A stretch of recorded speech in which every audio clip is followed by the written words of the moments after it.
नमस्कार, रीवा 24 न्यूज में आपका स्वागत। मैं हूं रीति। आइए देखते हैं क्या है आज की प्रमुख खबरें। अजगरहा बाईपास में भीषण हादसा, कार सवार ने 3 मोटरसाइकिलों को मारी ठोकर, 1 की मौत 5 घायल। मऊगंज थाना अंतर्गत निबिहा में मिले नरकंकाल का हुआ खुलासा, पत्नी ने ही देवर के साथ मिलकर की थी हत्या।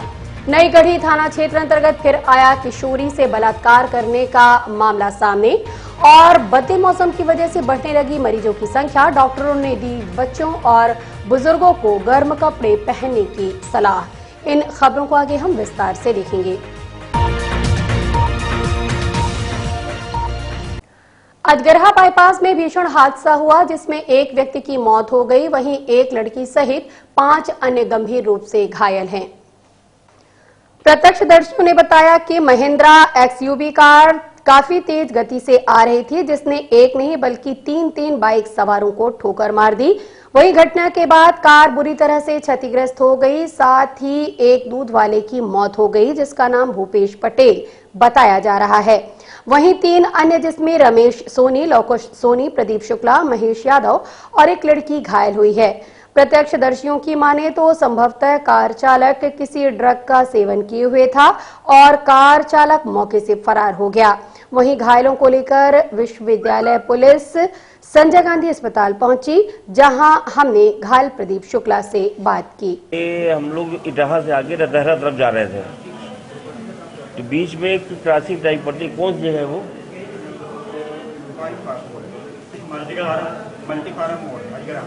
अजगरहा। वहाँ रंग साइड से कार आई है और हम लोग को ठोकर मारते हुए चल गई। एक हमारे साथ महेश प्रसाद यादव है, वो चला रहे थे गाड़ी, हम पीछे बैठे हुए थे। ये बहुत बिल्कुल रंग साइड आ रही थी, हम लोग सीधे आ रहे हैं तो वो बिल्कुल अपोजिट साइड से आई कार। नहीं, एक जन यादव जो है ये है। नहीं, हम लोग 2 लोग थे ही, सिर्फ 2 लोग थे हम लोग, बाकी की जानकारी उनको नहीं है। हम लोग 2 लोग थे ही मोटरसाइकिल में। विश्वविद्यालय थाना क्षेत्र में एक्सीडेंट में अभी एक व्यक्ति की मृत्यु की जानकारी प्राप्त हुई है और उसमें घटना के अन्य कारण तो हम लोग तलाश रहे हैं, परंतु अभी जो थाना प्रभारी ने सूचना दी है उसके अनुसार हेलमेट नहीं लगाए हुए थे और उनके हेड इंजरी आई है, जिस कारण मौके पर उनकी डेथ हुई है। अभी हम लोग मौका मुआयना भी हमारी टीम करेगी कि अन्य कारण उसमें क्या क्या थे, परंतु फिर भी मैं कहना चाहूंगा, अपील भी करना चाहूंगा कि हेलमेट के लिए कृपया करके आप सभी लोग भी हमारा सहयोग करें और अधिकतम लोगों को हेलमेट लगाने के लिए प्रेरित करें, इससे कि ऐसी घटनाओं से उनकी जान बच। रीवा जिले के मऊगंज थाना क्षेत्र में मिले नरकंकाल की हुई पहचान। 2 वर्ष पूर्व गुमे युवक का निकला कंकाल, संदेहियों से पूछताछ जारी है। वहीं रीवा एसपी नवनीत भसीन मौका मुआयना के लिए आज रवाना हो गए थे। घटना को लेकर जो बात सामने आई उसमें अवैध संबंध का मामला खुलासा हुआ है। बताया जा रहा है कि 17 माह पहले मृतक की हत्या कर उसकी लाश को भूसे में दबा दिया गया था। भूसे में दबा होने के कारण लाश पूरी तरह से गल नहीं पाई, लेकिन भूसा खत्म हो गया तो मजबूरन लाश को ठिकाने लगाने के लिए उसे बाहर नाले में फेंक दिया गया, जिस कारण से मामले का खुलासा हो गया। बताया जा रहा है कि मृतक की पत्नी ने ही देवर के साथ मिलकर हत्या की थी। मृतक युवक की पहले भी शादी हो चुकी थी, जबकि जिस महिला ने उसे मौत के घाट उतारा उससे उसकी दूसरी शादी हुई थी। हालांकि बाद में विवाद के चलते उसे घर से भी निकाल दिया गया था। वहीं हत्या के बाद जब उसे पैसे के लाले पड़ गए तो उसने घर छोड़ दिया था और अपने मायके चली गई थी। मामले की जांच के लिए एसपी रीवा घटनास्थल के लिए रवाना हो गए। संदेहिया विटोल पॉल उर्फ रंजना पॉल का पता तलाश किया गया तो वह मिर्जापुर में दस्तयाब हुई।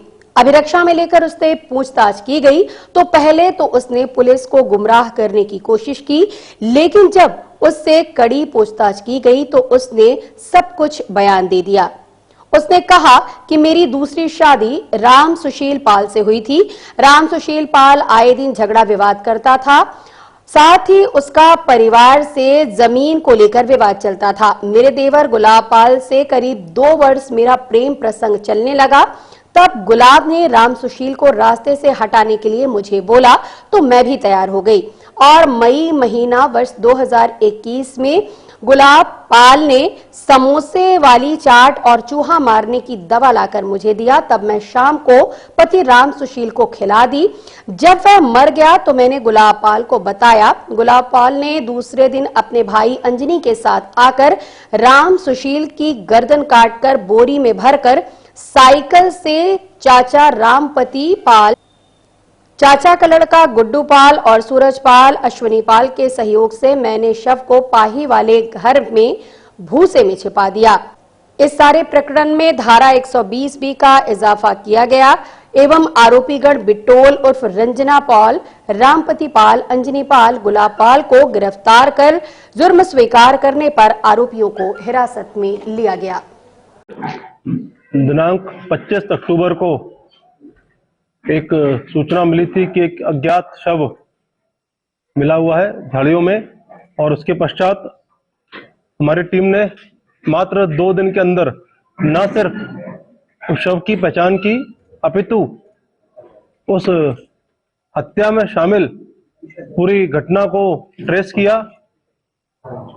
मृतक की पहचान राम सुशील पाल के रूप में हुई है। लगभग 42-43 वर्ष उनकी उम्र है और ये घटना लगभग 1.5 वर्ष पूर्व की है। इसमें एग्जैक्ट अभी डेट भी हम लोग फाइंड कर लेंगे। इसमें जो मृतक है उनकी दूसरी पत्नी जो उनके साथ रहती थी, वो साथ ही साथ उनके 2 छोटे भाई आरोपी हैं। इसके साथ साथ मृतक के शव को छुपाने में अन्य लोगों ने भी भूमिका निभाई जो कि उनके परिवार के मेंबर्स हैं। अभी हम लोगों ने 6 में से 4 आरोपियों को राउंड अप किया है। 2 आरोपियों के लिए हमारी टीमें लगी हुई हैं और जो हत्या हुई है वो समोसे की चटनी वगैरह में जहर मिलाकर, समोसे की चटनी में चूहे मार दवाई मिलाकर महिला द्वारा उनको दिया जाना बताया गया। और उसमें जो मुख्य कारण अभी तक की पूछताछ में, इन्वेस्टिगेशन में आया है, वो ये आया है कि जो मृतक की पत्नी है उनका मृतक के छोटे भाई से भी संबंध था और इन्होंने सबने मिलकर जमीन हड़पने की नियत से मृतक के साथ इस घटना को अंजाम दिया। मृतक का पूर्व में भी अपने भाइयों से और चाचा के लड़कों से विवाद विभिन्न कारणों से हुआ था, जिस कारण एक पारिवारिक तनाव की स्थिति उनके यहाँ लगातार बनी हुई थी। अभी तक की पूछताछ में इन लोगों ने इसी कारण को बताया है और हम लोग भी अन्य माध्यमों से इसको भी क्रॉस चेक भी कर रहे हैं। प्रकरण की विवेचना भी प्रारंभ हुई है और इसमें एफएसएल टीम को भी हमने इन्वॉल्व किया है और मेडिकल कॉलेज में इनका पीएम कराया गया है। 1.5 वर्ष पुराना ये सब था। भूसे में इसको छुपाकर रखा गया था। एक बहुत सुनसान एरिया में एक कमरा है वहां पर, और मुख्य घटना स्थल से इनको घटना के पश्चात पोटली में रखकर वहां छुपाने के लिए पूरे जो आरोपीगण हैं इन्होंने आपस में सहयोग करके इस घटना में एक दूसरे का साथ दिया। तो अभी विवेचना प्रारंभ हुई है। इसमें आगे जो भी और फैक्ट्स आएंगे, अन्य आरोपी जो पकड़े जाएंगे, उनसे पूछताछ में जो जानकारी सामने आएगी हम आप लोगों को वो भी सामने लेकर आएंगे। कंकाल जो बरामद हुआ है वो इनके घर से 5 किलोमीटर की दूरी मान लीजिए, वहां पर एक सुनसान एरिया है जहाँ तालाब के पास में एक जगह है, पेड़ के नीचे से हमको बरामद हुआ और उसको भी लगभग 2 दिन पहले ही कमरे से बाहर निकाल के रखने की जानकारी हमको मिली है मृतक के चाचा जी के द्वारा। और उसके पश्चात जो सूचना हमको मिली तो हमने उसको पूरा ट्रेस किया, तो जो घर था वो संदेह के दायरे में आया। फिर हम लोगों ने इसको आगे डेवलप किया हमारी एफएसएल टीम ने। नईगढ़ी थाना क्षेत्र से फिर आया बलात्कार का मामला सामने। पुलिस ने आरोपी को गिरफ्तार कर भेजा जेल।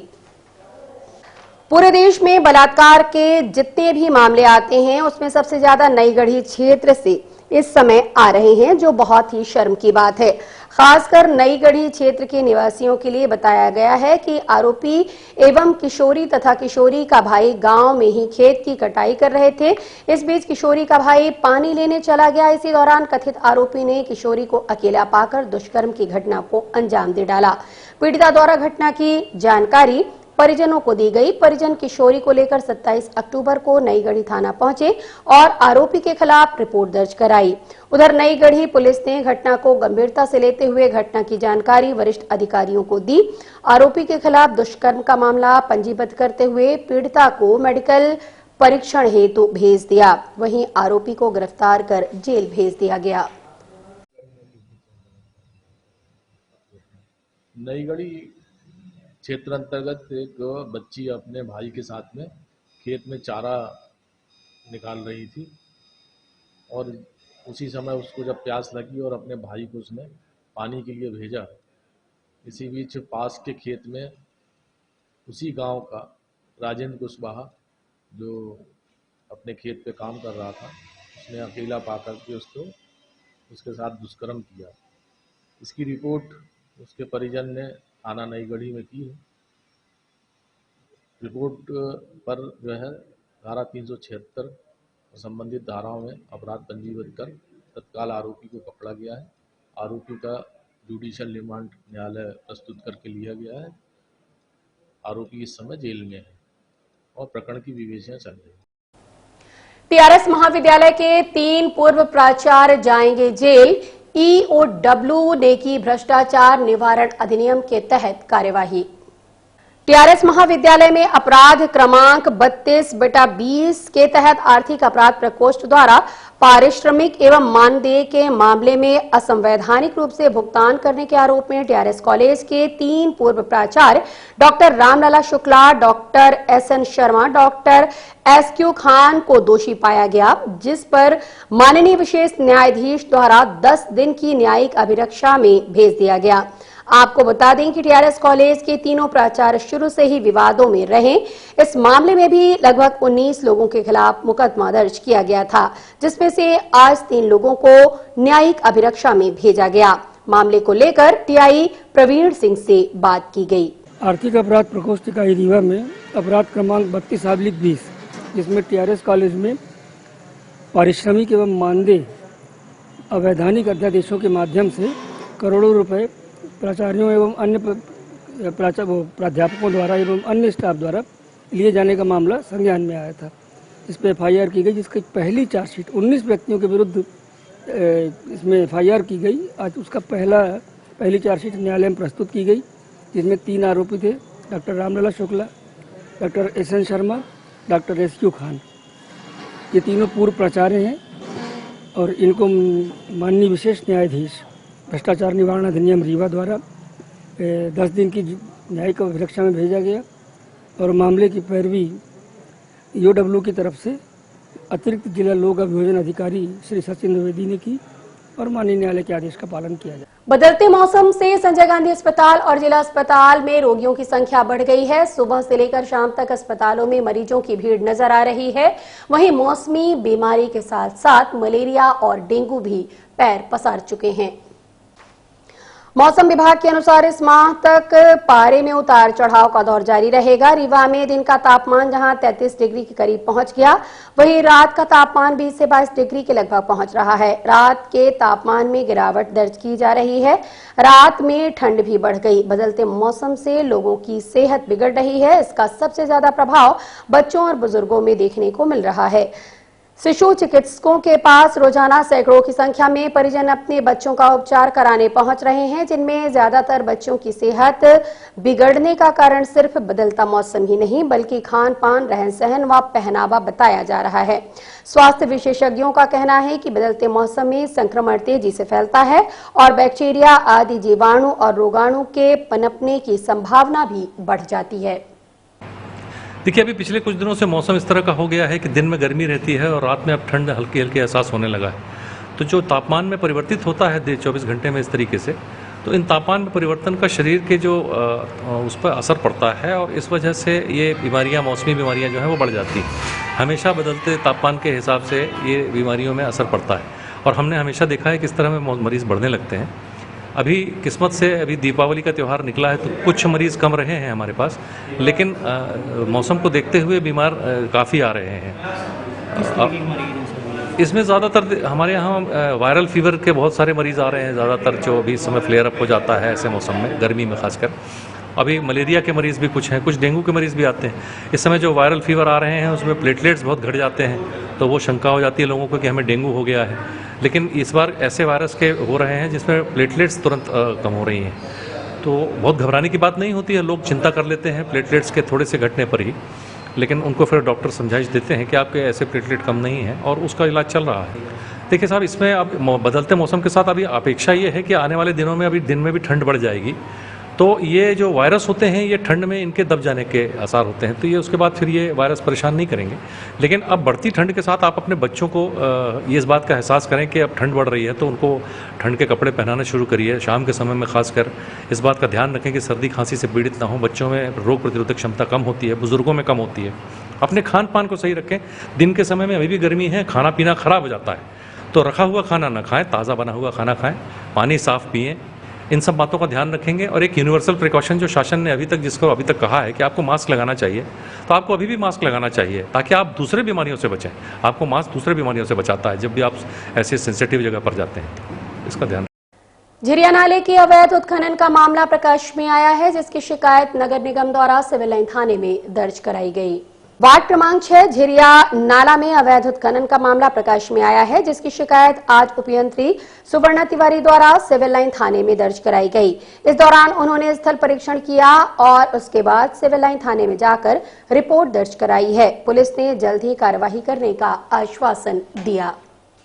ये अभी सूचना मिली है, 1-2 दिन के अंदर अभी सूचना मिली थी कि यहाँ पे ये अवैध खनन किया जा रहा है, तो उसके संबंध में आज निरीक्षण करने हम लोग आए थे और वहाँ पे ये पाया भी गया है कि वहाँ पे काफ़ी मात्रा में मिट्टी का जो अपना झिरिया नाला है उससे मिट्टी खोद के ले जाई जा रही है। तो उसके संबंध में FIR करने आए हैं कि जो भी अज्ञात लोग हैं, क्योंकि उनका भी पता नहीं चल पाया कौन लोग किनके द्वारा ये किया जा रहा है, तो उसके लिए हम लोग FIR करने आए हैं। और जो भी पुलिस ने भी ये मतलब हम लोग को वो किया है कि इसके संबंध में कार्रवाई करेंगे, उचित कार्रवाई। और अभी हम लोग पुलिस विभाग के कर्मचारियों के लिए नए आवास विंध्याचल पुलिस आवास परिसर के रूप में बनकर तैयार हो चुके हैं, जिनका आवंटन किया जा रहा है। पुलिस कर्मियों के लिए आवास की व्यवस्था को देखते हुए विंध्याचल पुलिस आवास परिसर बनकर तैयार है, जिसमें पुलिस वालों के लिए उन्नत किस्म के मकान बनकर तैयार हैं। इन आवासों की चाबी आज पुलिस कर्मियों को सौंपी गई। इस संबंध में हमने संबंधित अधिकारियों से बात की। कुल 28 क्वार्टर है, 8 क्वार्टर अपने जीओज क्वार्टर हैं और 24 क्वार्टर अपने एनजीओ और 96 क्वार्टर ORS क्वार्टर है। ये बनके तैयार हुई है। अभी श्रीमान पुलिस महानिदेशक और SP साहब अपने पुलिस अधीक्षक के द्वारा इनका अलॉटमेंट किया गया है। अभी क्या सभी लोग बुला करके एक एक ब्लॉकों का निरीक्षण करा करके सभी को चाबी इंडिविजुअल श्रीमान के आदेशानुसार दी जा रही है और आज से इसको सब चेक करके अपनी अपनी क्वार्टरों की चाबी और पूरा सामान चेक करके ले रहे हैं। सर, ये नया कमरा आपके कर्मचारियों को मिला, किस तरह का उत्साह देखने को मिल रहा है? क्या तो उत्साह के लिए तो आप देख रहे हो काफ़ी उत्साहित हैं और अब आप कमरे भी अच्छे क्वालिटी बन रहे हैं। अब काफ़ी बदलाव हो गया है अपने विभाग में। और मिलते एक छोटे से ब्रेक के बाद। हड्डी जोड़ एवं रीढ़ रोग तथा स्त्री रोग एवं प्रसूति रोग का इलाज एक ही छत के नीचे। विघ्नहर्ता hospital and trauma centre, hotel landmark के पास, रतहरा, रीवा। डॉक्टर संतोष सोनी, पूर्व चिकित्सक, बॉम्बे हॉस्पिटल, मुंबई। हड्डी जोड़ एवं रीढ़ रोग विशेषज्ञ, छोटे चीरे एवं दूरबीन विधि द्वारा हाथ तथा पैर की हड्डियों का ऑपरेशन। गठिया बात, जटिल एवं बिगड़े हुए फ्रैक्चर का बेहतर इलाज करते हैं डॉक्टर संतोष सोनी। विघ्नहर्ता हॉस्पिटल ट्रॉमा सेंटर में ही स्त्री एवं प्रसूत रोग विशेषज्ञ डॉक्टर शैलजा सोनी भी उपलब्ध हैं, जिनकी देखरेख में नॉर्मल डिलीवरी, सिजेरियन ऑपरेशन एवं बच्चेदानी से संबंधित ऑपरेशन की बेहतर सुविधा। संतानहीन दंपत्ति तत्काल संपर्क करें। विघ्नहर्ता hospital and trauma centre, hotel landmark के पास, रतहरा, रीवा। सुविधाजनक एवं सफल इलाज हेतु आज ही संपर्क करें। विघ्नहर्ता hospital and trauma centre, hotel landmark के पास, रतहरा, रीवा। मोबाइल नंबर 7828781983 अथवा 8462956774 पर। योग के दम पर रीवा में एक 52 साल के इंसान ने ब्लड कैंसर को मात दे दी और उस पर काबू पाया है। रीवा शहर के हाउसिंग बोर्ड कॉलोनी में रहने वाले 52 वर्षीय अरुण पांडे को ब्लड कैंसर के साथ ही किडनी में भी इंफेक्शन हो गया था, जिसके बाद उन्होंने अपना इलाज रीवा के साथ नागपुर और उसके बाद दिल्ली के एम्स में कराया। उसके बाद भी उन्हें इस तकलीफ से कोई राहत नहीं मिल पा रही थी, जिसके बाद उन्हें किसी ने योगा करने की सलाह दी। इसके बाद उन्होंने योगा क्लास ज्वाइन की और 1-2 घंटे प्रतिदिन योगा करने लगे, जिसके बाद से अब 80% तक उनकी बीमारी दूर हो चुकी है और वो निरंतर योगा कर इस बीमारी को पूरी तरीके से दूर भगाना चाहते हैं। हालांकि जब से उन्होंने योगा करना शुरू किया है तब से उन्हें काफी आराम है और पहले जैसी कोई तकलीफें नहीं। उनके द्वारा अब दूसरों को भी योग करने की सलाह दी जा रही है, जिसमें से कई लोग कई तरह की बीमारियों से ग्रसित हैं। उन्हें योग के माध्यम से इन बीमारियों को दूर करने में मदद मिल सके। दरअसल नियमित योगा करने से शरीर के अंदर के विषाक्त पदार्थ कम होते जाते हैं और खून में नए सेल्स का निर्माण होता है। ऐसा होने से शरीर में रोग प्रतिरोधक क्षमता बढ़ती है। नियमित योग करने से शरीर में संक्रमण नहीं होता, योग से उसे आगे बढ़ने से रोका जा सकता है। इस मामले में ऐसा ही कुछ हुआ। पहले नागपुर जाते थे, फिर डॉक्टर लोग सलाह दिए तो एम्स में जाने लगे। एम्स में भी गए तो कोई सुधार नहीं हो रहा था। यहाँ 3 महीने 4 महीने से लगातार गुरु के शरण में आई योग फिटनेस योगा में, तो अपना किडनी भी जो 5.5% था तो 4% में आ गया। ब्लड 4.5 से पहले बढ़ ही नहीं रहा था, इस समय 9.5% है ब्लड। यही लोम विलोम और आपका कपालभाति, सूर्य नमस्कार करने से अपने को लाभ काफी लाभ। कितने सालों से ग्रसित थे आप इस बीमारी से? 1.5 वर्ष से हम सब अपने को कैंसर की पहले तो किडनी की बीमारी थी, फिर ब्लड कैंसर की शिकायत हो गई। इसी कारण खून नहीं बढ़ रहा था। डॉक्टर साहब वहाँ भी बोले कि योगा में जाया करो, तो गुरु जी के शरण में आए। अपने को 3-4 महीने से काफ़ी। कहाँ और आपने इसके पहले दवा करवाई? हम पहले नागपुर, पहले तो रीवा में करवाए, फिर नागपुर गए। नागपुर से एम्स दिल्ली, वहीं भी वर्तमान में चल भी रहा है। लेकिन एम्स के डॉक्टर बोले कि आप पहले योगा में भी जाया करो, दवाई भी करो, सभी आपको आराम होगा। तो गुरु जी के शरण में आए। यहाँ आने के बाद 3-4 महीने से लगातार रेगुलर आते हैं। लोम विलोम, सूर्य नमस्कार, गुरु योग जो भी करवाते हैं, योगा वही करते हैं। मेरा नाम योग गुरु प्रदीप मिश्रा, रीवा से। अभी यहाँ से एक कोई मतलब कैंसर की बीमारी थी उनको और यहाँ से ठीक हमारे यहाँ सेंटर में करीब 3.5 महीने से एक अरुण कुमार पांडे जी जो ब्लड कैंसर से पीड़ित थे और उनको किडनी की भी प्रॉब्लम थी, ब्लड कैंसर भी था। और पहले वो जब स्टार्टिंग में हमारे पास आए थे तो डंडे के सहारे से आते थे।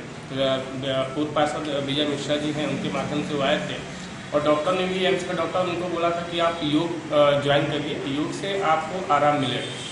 तो पहले तो विश्वास नहीं था उनको, लेकिन जब उन्होंने शुरू किया तो उनके हाथ पैर भी मूवमेंट नहीं कर पा रहे थे। अभी 3.5 महीने से, और हर महीने वो एम्स में जाते हैं ट्रीटमेंट के लिए, उनको इंजेक्शन वगैरह भी लगते हैं, ट्रीटमेंट होता है वहाँ। और 3.5 महीने से करने के बाद उनमें जो रिजल्ट आया है, तो अभी परसों लौट के आए एम्स से, तो उन्होंने बताया कि गुरु जी हमारा जो है तो ब्लड कैंसर डॉक्टर ने बोला कि 80% आप क्योर हुआ है और किडनी में भी आपको फायदा हुआ है। तो उनको आसन है, प्राणायाम है, जितनी भी चीज़ें हैं, सुबह 6 से 7 की हमारी क्लास चलती है, उस क्लास में वो रेगुलर आ रहे हैं, एक दिन भी एब्सेंट नहीं हो रहे हैं और अच्छी उनको भूख भी लग रही है, काफ़ी उनको फ़ायदा हुआ है। तो मैं सभी अपने समस्त रीवावासियों से मैं अनुरोध करूँगा कि कहीं भी घर में भी रह करके योग को जरूर अपनाएं। अगर जीवन में स्वस्थ रहना है तो दुनिया का सबसे बड़ा करोड़पति अरबपति व्यक्ति आज वही है जो स्वस्थ है, जिसको कोई बीमारी नहीं है।